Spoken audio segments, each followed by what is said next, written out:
Bien sûr que non, il n'y a pas un problème religieux en Irak, il y a un problème social, il y a un problème de justice sociale, il y a un problème économique, il y a un problème politique. Le problème politique, c'est que le peuple irakien, depuis une quarantaine d'années, il a vécu sur la dictature de Saddam Hussein, la dictature du parti de Baas. Saddam Hussein n'a pas laissé la respiration et l'inspiration au peuple irakien.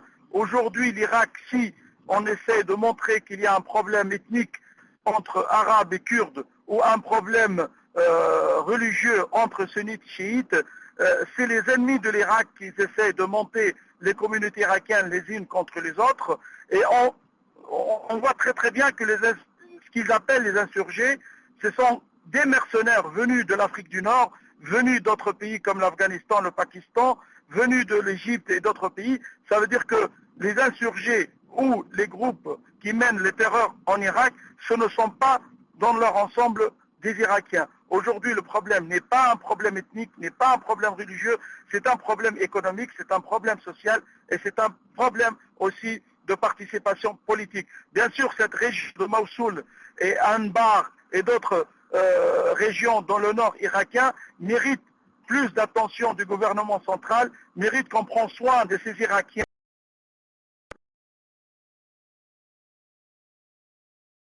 méprise par d'autres hommes politiques. Le problème en Irak, c'est un problème politique et n'est pas un problème religieux.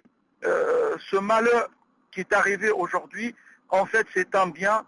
Il va souder l'unité irakienne, il va souder l'unité nationale irakienne, parce qu'en Irak, il n'y a pas un problème sunnite-chiite. Cette guerre n'est pas une guerre religieuse, n'est pas une guerre entre musulmans, c'est une guerre sale menée par l'Arabie Saoudite et surtout soutenue par les États-Unis.